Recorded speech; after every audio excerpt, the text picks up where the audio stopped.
First landmark of the day.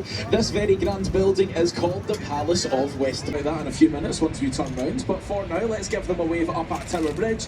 Hello everyone and welcome on board your London Eye River Cruise. This bridge is London Bridge. London Eye Ticket Office, which is at the building. That building looks ugly, it's actually intentional. It was designed and built from the ashes. You can still go to the top of the monument today, but I will warn you guys to get up to the top. Nation wheel, very fancy statement indeed, but who was one of the nation's most famous architects? So guys, I am finally here.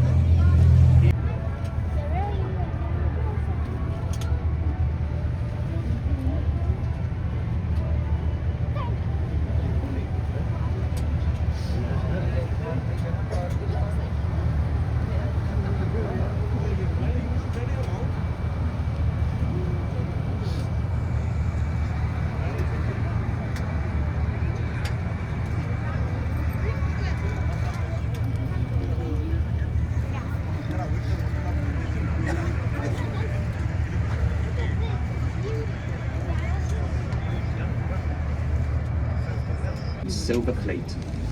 There are toilets located downstairs, situated at the back of the boat, near to where you entered. For the comfort of all our guests, we ask you to refrain from smoking or vaping on this cruise. Please switch your phones to silent and keep noise volume to a minimum. This is a safety announcement.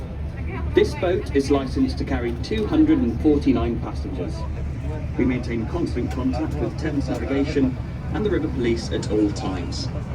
This boat is equipped with a full complement of life jackets and life rafts. The life jackets are stowed underneath the fixed seating in the lower saloon and in a locker on the upper deck, clearly marked with a green sign. All exits are clearly marked. From the lower saloon, there are doors at both sides of the vessel, or you can exit through the sliding windows. The upper deck is easily accessible by steps either side of the lobby. In the unlikely event of an emergency, the captain will give you full instructions. The captain is located at the back of the boat on the upper deck. In order to keep their view of the river clear, please remain seated throughout the journey. Hello everyone and welcome on board your London Eye River Cruise. Now my name is Josh, I'll be your tour guide on board for today guys, currently at the back of the upper deck, so if you are upstairs do turn around and give me a wave. Hello everyone, good to see you all and welcome on board. Now guys, we did just play a little safety announcement, but in case you missed it, I will repeat the most important part. If you are joining us on the upper deck, we have a no standing policy upstairs, so we do ask you to remain in your seats throughout your tour. But this is just for your own health and safety. We don't want to lose anyone over the side. Trust me, that will ruin your day. I can guarantee you of that. And we do also have our captains located behind you as well. They need to have a clear view of the river at all times. It's a very busy river here in London. There are lots of boats and bridges. We do not want to crash into any of them. I'm sure you guys have all seen Titanic and you don't want to be in the sequel. So do make sure to remain in those seats for me, guys. But if you do need to head downstairs at any point, that's also absolutely fine. Please don't feel like you have to stay up here. You can head down to the lower deck with the warm, comfy seating at any point. We also have a shop downstairs serving drinks, snacks and other refreshments. And the toilets are also located downstairs at the back of the boat as well. So please feel free to use these facilities at any point throughout today's tour. You're more than welcome to get out your seats for that purpose. But if you are on the top deck taking any photos for a long period of time, please make sure that you are in a seat whilst you're doing that. Now, another fun rule for you guys that I'm sure you will enjoy this one. When we pass underneath any bridge on today's tour, you've got to make sure that you are waving up at everybody that is on those bridges. See how many waves back we can get from everyone up there. It's definitely going to be quite busy up on the bridges today, guys, for everyone celebrating New Year's Day. So do feel free to give them a wave when we pass underneath. Hello up there on the bridge. Hello.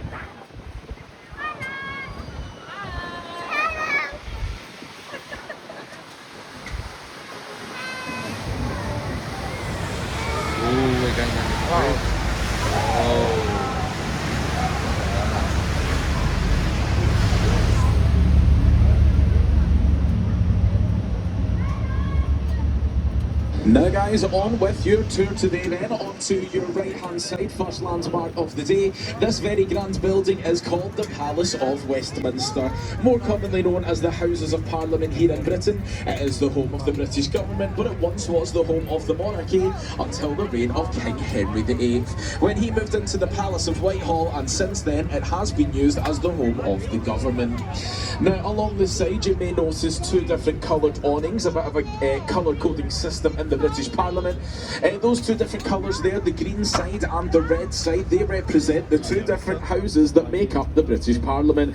So the green side is called the House of Commons, that is the elected members of Parliament voted in during the general elections, and the red side is the House of Lords, that is the unelected members of Parliament. They are chosen by the monarchy. Now, these two separate awnings are the two dining areas for the houses, so that's where they go on their lunch and dinner break. But inside of the building, their separation continues as they have separate voting chambers, separate bathrooms, and even separate entrances and exits into the building. Now, you guys might be thinking, what is the need for all of this separation? Well, apparently it's supposed to stop any corruption happening in the British government. Now, I don't know if you guys know much about British politics, but it does not work very well. If you do see any politicians on today's tour, guys, do feel free to give them a wave or any other hand gesture that you deem appropriate. I will not judge. Now, as we turn round to your left hand side, you will see a good view of the entire building if you want to get a good photo opportunity of the Palace of Westminster as we turn to the left. At the back you've got the Victoria Tower, that's the tallest on the Houses of Parliament. It is a parliamentary archive, so inside of that building they've got a written record of every law in the country since the year 1497. And at the very end, landmarks. Yes, this clock tower is probably one of the most famous clock towers in the entire world. It is known worldwide as Big Ben. However, what if I told you that's not the name of the clock tower? Yes, it's all been a lie. You've been fooled your entire lives, because this clock tower is called the Elizabeth Tower. So none of us do get to see Big Ben, but you do hear it chiming every single hour. Now, the name Big Ben comes from a man called Benjamin Hall, who was in charge of building the bell. He was described as being not a very nice man. He was quite rude to his workers, and they described him as being loud and round-shaped like a bell, so they nicknamed a 13.5-ton bell after him. Well, guys, let's just be grateful that his name wasn't Richard, or we would have a very different landmark indeed, don't you think? Yes, that's one for the adults, of course. But don't worry, guys, everyone calls it Big Ben, even the Londoners do. If you ask the Londoner where the Elizabeth Tower was, they may not know what you're talking about.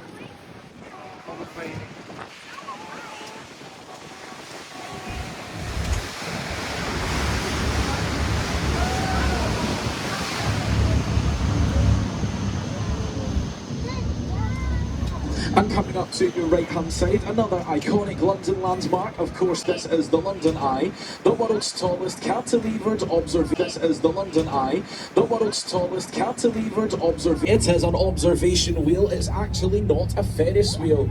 My managers get very upset with me if I use the F word at work. But it is an observation wheel because the pods are on the outside, and there are 32 observational pods on the London Eye that represent all 32 of the London boroughs. Now, of course, the London Eye was in fact the main character last night of the London New Year's Eve 5. Now onto your left hand side, you will see the oldest thing on today's tour, this stone obelisk to your left. It is called Cleopatra's Needle, believed to be around 3,500 years old, so it is older than the city of London itself. It was gifted to London from Egypt following the Battle of the Nile at the end of the 18th century to say thank you for helping them out during that battle. You may notice the two sphinxes at the bottom, they are facing the wrong way. They are supposed to face outward traditionally in order to protect the needle from danger, but the Victorians did not know this and have placed them facing inward, which is apparently incredibly bad luck to begin with. And now it just looks like the two sphinxes are protecting us from the needle. Very reassured though, guys. I've heard lots of rumours that Cleopatra's Needle is cursed, so hopefully those sphinxes keep protecting us for a little bit longer. We're getting under another bridge.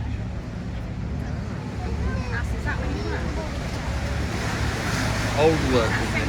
Old work. That's St. Paul's, yeah. And continuing on to your right hand side, you will see a rather ugly looking building with an electronic screen at the top of it. Don't worry guys, I'm not being nasty. I am allowed to say this building looks ugly. It's actually intentional. It was designed in the architectural style of brutalism, so that's why it's got a very harsh exterior on the outside.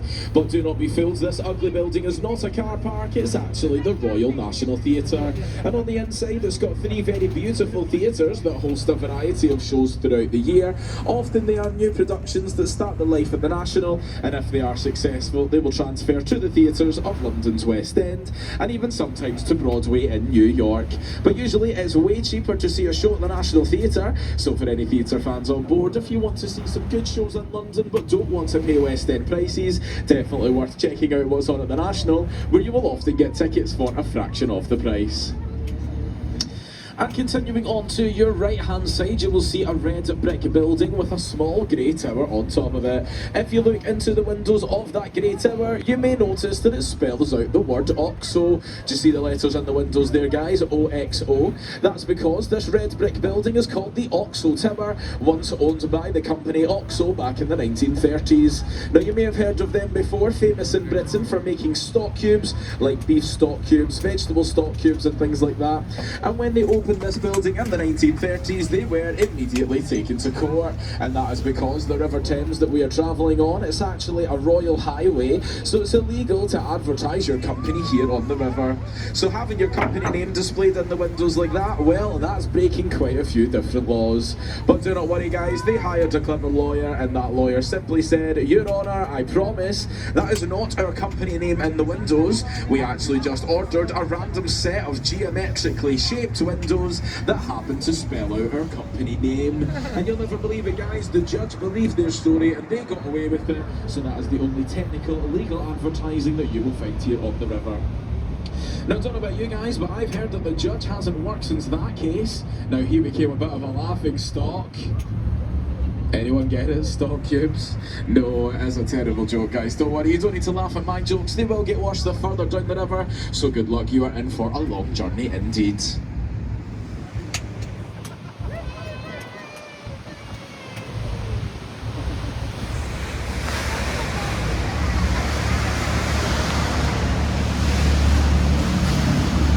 You may notice these mysterious red columns on both sides of the boat. They were once part of an old bridge, but I will tell you about its backstory on the return journey to the London Eye, so don't forget about it for later on.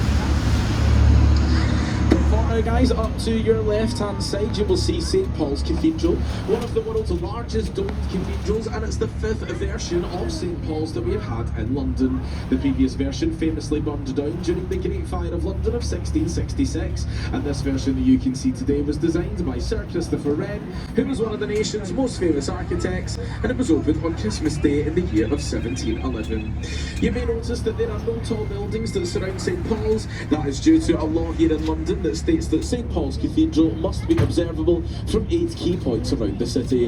And some of those key points are very far away across London, which is actually why the skyscrapers coming up ahead have all got really funny designs, so that St Paul's Cathedral can be seen directly through the design of all of those skyscrapers. Now continuing on to your right hand side, you will see a white circular building with a thatched roof on top. This building may look like one of the oldest in London, however guys, that was constructed in 1997. Yes, that's actually a reconstruction of Shakespeare's Globe Theatre. The original Globe Theatre used to stand further down the River Thames, and you guys guessed it, yes, it burned down just like many other things throughout London's history. The original Globe Theatre caught fire during a production of Henry VIII, where someone thought it was a good idea to use a live cannon during the show, which shot directly through the thatched roof and set the whole building ablaze. Well, what can I say guys, Shakespeare definitely knows how to bring the house down. Now of course you can see traditional Shakespearean shows at the Globe. They have lots of productions on throughout the year, and you can even get tickets for as little as £5 to see a show at the Globe Theatre.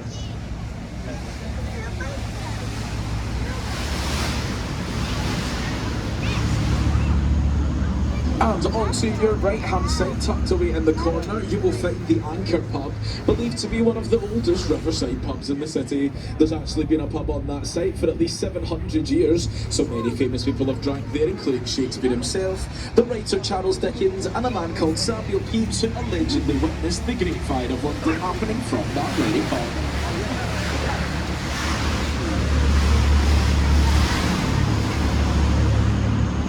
And speaking of the Great Fire of London, up to your left-hand side you will see a stone column with a golden shape at the top of it. This stone column is the monument to the Great Fire of London, also designed by Christopher Wren and opened as an observation platform so that Londoners can watch the city being rebuilt from the ashes. You can still go to the top of the monument today, but I will warn you guys, to get up to the top there are 311 steps and no lift to help you out. But if you get up to the top you do get some amazing views of the city, and you get a certificate when you come back down that says well done for climbing up all those stairs. So highly recommend it, it's pretty fun indeed.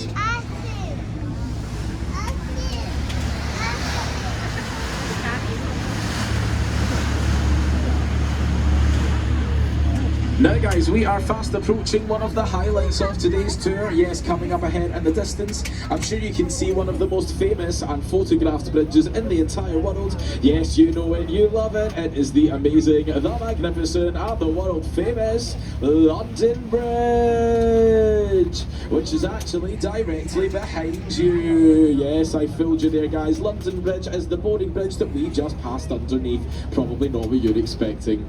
But the one coming up ahead, that's actually called Tower Bridge, and don't worry if you got that wrong guys, everybody gets this wrong, even Google will get it wrong. If you type into Google London Bridge, it does actually show you a picture of Tower Bridge. So what can you do if you can't even trust the internet guys, am I right? And the singer Fergie from the Black Eyed Peas, she got it wrong as well, because in her hit single titled London Bridge, what was in the music video? Yes guys, it was Tower Bridge. Silly Fergie, what is she like? It's not very Fergalicious if you ask me. Now guys, as we do approach Tower Bridge, just a reminder again, for those of you on the top deck, please do make sure to remain in your seats whilst you're taking any photos of Tower Bridge, just for your own health and safety and for the view of the captains behind you as well. Now onto your right hand side you will see an 11,500 ton battle cruiser. Quite hard to spot of course as it's in camouflage at the minute, but if you can see that ship, that is the HMS Belfast.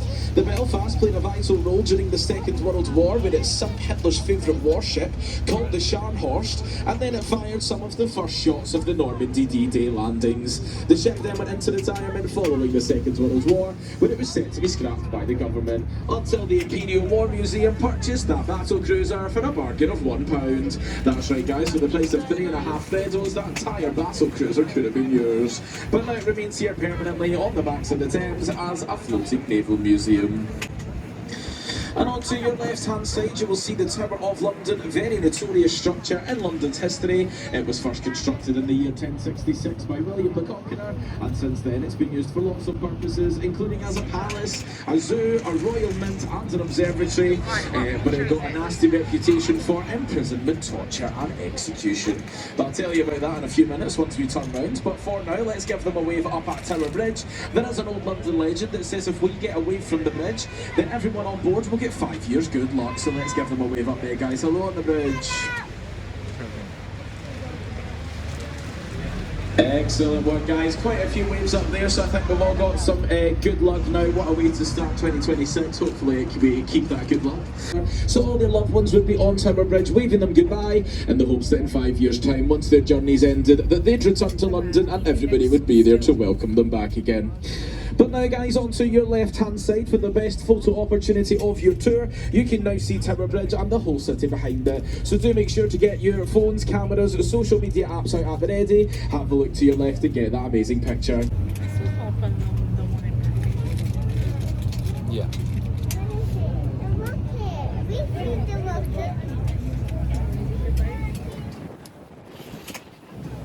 tower, you will see an old bricked up archway that states entry to the Traitor's Gate. The Traitor's Gate is where prisoners and criminals were taken by boat into the Tower of London to meet their very grisly fate inside. Tower, do not panic, that was meant to be a luxury. That meant that you were a member of the royal family and you got to have a private execution, very kind indeed. A few royals that were executed inside the tower include Anne Boleyn and Catherine Howard, who were two famous ex-wives of King Henry VIII. Now, thankfully, you will not see any executions at the Tower of London today, but you will find the crown jewels inside, which are guarded by the yeoman warders, or more commonly known as the Beefeaters. They actually live and work inside the Tower of London, and they know everything about it. So if you do take a visit to the tower, make sure to find the Beefeaters. And they actually provide free guided tours of the Tower of London every single hour. And like I said, they live and work inside that place, so you know everything about it. Now, if you do one of their free tours, well guys, I would always recommend leaving them a little tip at the end of the tour. They work very hard indeed and give you free access to their homes as well. And it's probably a good idea as well, guys. I have heard of another London legend that says apparently if you leave a tip for any London tour guide, you get an extra 5 years good luck. How good is that? What can I say, guys? I don't make the rules, but well worth remembering for the end of your tour today. Now onto your right hand side, you will see those funny shaped skyscrapers that we mentioned earlier on, with equally funny nicknames that go with them. So we've got the Gherkin, the Scalpel, the Cheese Grater, and my personal favourite is the Walkie Talkie building. I'm sure you can figure out which ones I'm referring to by their pretty accurate descriptions. The Walkie Talkie does have the Sky Gardens at the top, which has got a few different bars and restaurants and a real life garden. But it's actually free to get up there, you just need to book your time slot online or make a reservation for the restaurant and you can get up there for free. But of course, onto your left hand side, you will see the Shard, the tallest building in all of Western Europe, starting at 309 metres tall. And due to the strict aviation laws here in London, we're actually not allowed to build any higher than the Shard, so it will always remain as the tallest here in the city. Now, the Shard is primarily used as an office building, but it's also home to the 5-star Shangri-La Hotel, lots of different luxurious bars and restaurants, and you guys guessed it, at the very top, yes, we've got some unaffordable housing. Yes, if you wanted to move up to the top of the Shard, well, it might cost you around £43 million. All of that, you're not even allowed to open up a window when you're up there, and you can't keep any pets either, so I don't think it's worth it. What do we think, guys?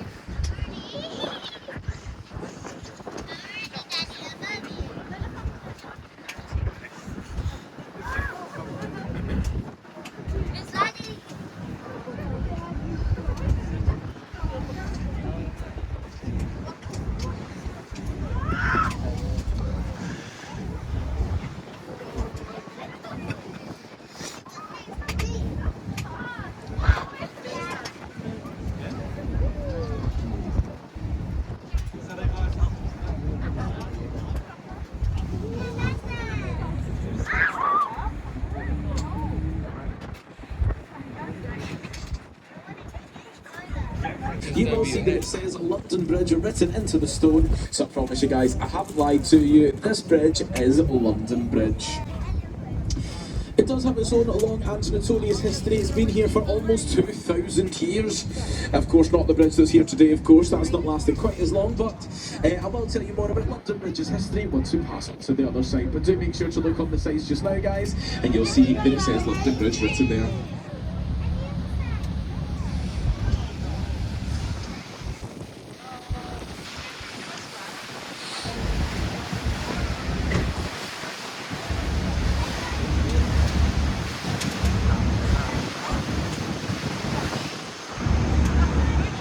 Now, the very first version of London Bridge, it was actually built by the Romans in the year 50 AD, and all the way up until the 18th century, London Bridge was the only bridge that crossed the River Thames. But we have seen many different versions of the bridge because they kept crumbling, getting very weak, and they started to sink down into the River Thames. And yes, that was one of the inspirations for the nursery rhyme, London Bridge is falling down. And the previous version of London Bridge, it is still in use today, but no longer longer here in London. Yes, the old Victorian Bridge was actually sold to an American man called Robert McCulloch in the 1960s, and he transported the old London Bridge to the United States and rebuilt it over Lake Havasu in Arizona as a tourist attraction. And it is still there today, guys. So if you are ever in that part of the States or from that part, well, I definitely recommend checking it out, and you can start bragging to your friends and say that you've seen London Bridge twice in the world. And one of the most famous versions of London Bridge that we had here in London, it actually stood on this site for over 600 years. That was the medieval London Bridge, which was constructed in the year 1209, and it lasted all the way until the 18th century. So that was here for a very long time, a very menacing structure. It had lots of different shops and houses on top of it. Yes, people actually used to live and work on top of London Bridge, and of course they also displayed the executed heads of the traitors that had been executed out of London on top of London Bridge.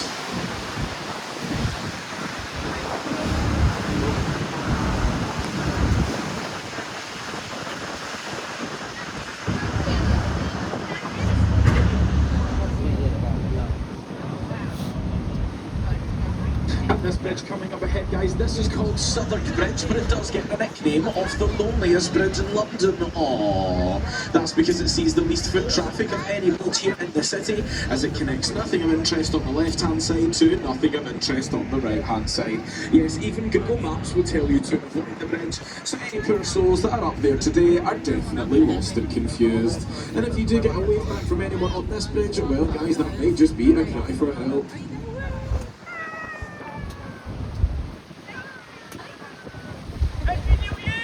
Happy New Year!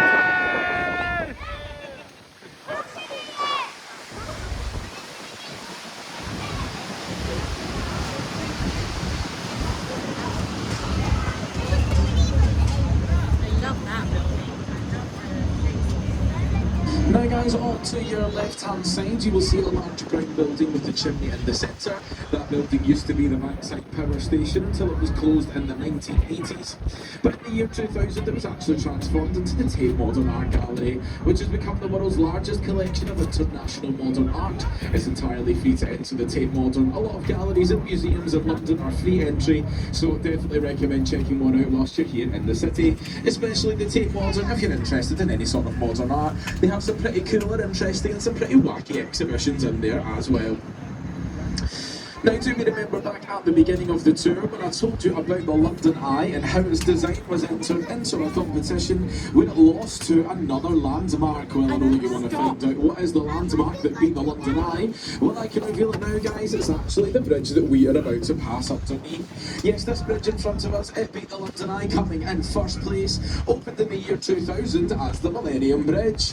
The Millennium Bridge had a bit of a shaky beginning to its career because on its opening day, thousands of people crossed over this bridge and noticed a very severe wobble. Yes, it was very shaky up there indeed, guys. People were being sick over the sides down into the river. Definitely not a good time to be on board an open top river cruise. But thankfully they closed this bridge down immediately when it took 2 years to fix that shakiness, and since then the Londoners have called this bridge the Wibbly Wobbly Bridge. You may actually recognise the Wobbly Bridge. It's had quite an extensive career in the film industry, featured in films such as Harry Potter and the Half-Blood Prince. It was attacked and destroyed by the Death Eaters. Then it was also featured in the film Guardians of the Galaxy, where it was also attacked and destroyed. And then it was featured in the film London Has Fallen, where you will never believe it, guys. Yes, it was attacked and destroyed. We're not entirely sure why Hollywood hates the Wobbly Bridge so much, but they absolutely love to attack and destroy that thing. So if you do see Millennium Bridge in any film you're watching, danger is definitely just around the corner. Now we are coming back up to the Blackfriars Bridges, which is where that old half bridge is that I mentioned earlier on. Now, that used to be part of the old St Paul's Railway Bridge, which was the first bridge that carried steam trains across the river. But throughout history, those steam trains started getting a bit too heavy, so they took it down and built the Blackfriars Bridges that you can see today. But you might be thinking, why did they leave half of the old bridge behind? Well, that's because those red columns are so firmly embedded into the river, there's no way to get rid of them unless they use dynamite, and that would likely destroy the two brand new bridges that are here today. Now, of course, they didn't want to do that, we couldn't come up with any other solution. exhibition, so decided to just call it a day, leave those red columns there, and hope that no one would notice them. Well guys, when we do pass by on the other side of the next bridge, do make sure to have a look at those red columns, and you can be the judge on how well that one worked out. But if you ask me, I don't think it worked out very well. What do we think? Yeah. Just take a seat please on the upper deck, thank you.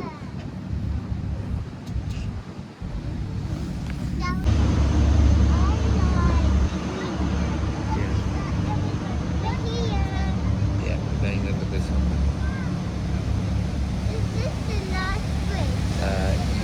Yeah, I think, no, maybe one more. One more and then that's it, yeah. That's it.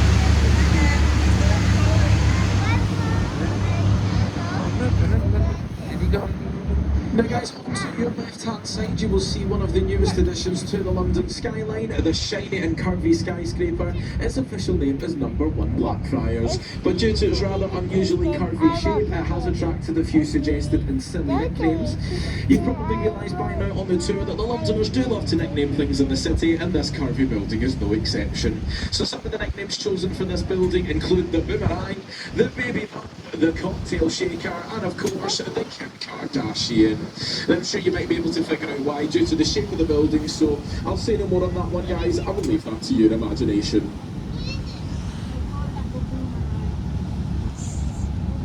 Now on to your left hand side, you will see one of the most shocking parts of today's tour. Yes, even more shocking than finding out that Big Ben isn't called Big Ben. If you look to your left hand side, you will see London's very own beach. Ta-da!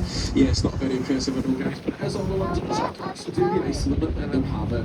Now this beach is called Ernie's Beach, named after the local to the Colchester community. It was his job to make sure that Londoners have affordable housing on the river, so thanks to his hard work and 50 years of service for the country, he was gifted with that beach down there, named after him in his honour. And believe it or not guys, on a sunny and warm day here in London, we do actually see hundreds of people coming down to Ernie's Beach to sunbathe and not sand castles. So there we go guys, I bet you didn't think you were coming to London for a beach holiday, but hey, we've got it all here in the city, what can I say? Now onto your right hand side, have a look at the walls of the banks of the Thames. You will see that there are green lion heads with rings in their mouths. These green lion heads used to be old mooring points in London, so that's a place where you can tie up your boat. So during the Victorian times, people would visit the city by boat, tie them to the lion heads and have a nice day out in London. Now of course these lions are no longer used for that purpose anymore, they have their own special purpose now. They are now used as a flood detection system, because the River Thames is actually a tidal river. It does rise all the way up to the lion heads, but it's never supposed to pass them. And if it does, that is an indication that London is in danger of flooding. We don't want that to happen guys, but do not panic, there is an old Victorian rhyme that goes with this. So if you are out later on and see that the water has passed those lion heads, just remember this rhyme and you know that it's time to get out of town. It says, if the lion heads are drinking, then London is sinking. If it's up to their mains, then we're going down the drains. And if the lion heads are ducked, then London is flooded. Yes, flooded. What did you guys think it was going to say? Now, of course, there is an alternative ending to that rhyme. I'm sure you guys can figure that one out for yourselves, but I would like to keep a job today, so I won't finish that sentence.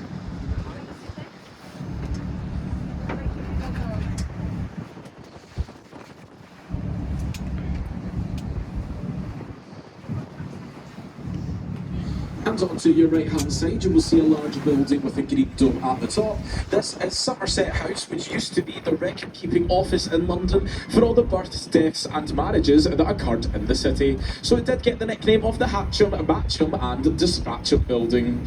Now of course it's also been transformed into an art gallery as well. It's no longer used as a record keeping office. Inside Somerset House you will find lots of different famous exhibitions, but also some seasonal and temporary ones as well. You can get some really cool stuff in there, so highly recommend. Now we are approaching a Waterloo Bridge. Waterloo Bridge does actually get the nickname of the Ladies' Bridge. That's because it was constructed during the Second World War by a team made up almost entirely of women. And believe it or not, guys, it is also the only bridge in London's history that was ever completed on time and under budget. So I'll let you draw your own conclusions as to why that one may be. But if you want a job done, I'm sure you know exactly who you want to be asking for that one. The Waterloo Bridge is also the longest bridge that spans this part of the River Thames, as it sits on the widest point of the river in central London, and it's even made of its own self-cleaning stone. So when it rains here in the city, the rainwater actually mixes with the chemicals inside of the bridge and it cleans itself. So there we go, guys, pretty interesting function indeed for this bridge.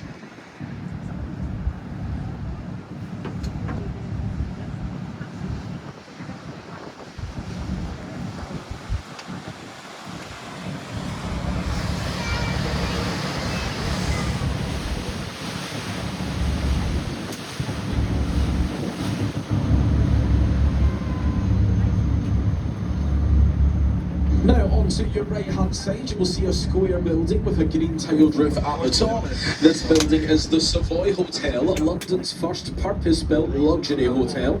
Opened in 1889 and since then it's had many famous celebrities stay there, including the likes of Marilyn Monroe and Charlie Chaplin, all the way up to Justin Bieber and Taylor Swift in more modern times. I'm sure you guys have probably booked your hotels and accommodations already if you are just visiting London, but if you did fancy a bit of a luxurious upgrade and you want to treat yourself like royalty, you can book the Royal Suite for the whopping price of £18,000 per night. And yes, that comes with amazing services. You do get your own butler service, your own hand-stitched mattress, and 24-hour access to the hotel therapist. Now, I don't know about you guys, but I think if I spent that much money on a hotel room, I definitely want to speak to a therapist about that. So thank goodness they're on hand 24 hours a day.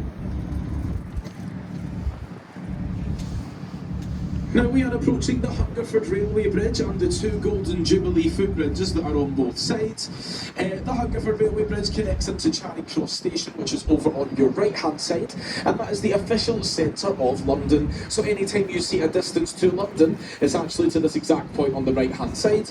And the two Golden Jubilee footbridges, they are the newest bridges to span this part of the River Thames, opened in the year 2002 to mark the Queen's Golden Jubilee at the time. It's also the final bridges on today's tour, guys, so if you have enjoyed waving up at everyone today on the bridges, this is your last opportunity, so do feel free to give them a wave as we pass underneath.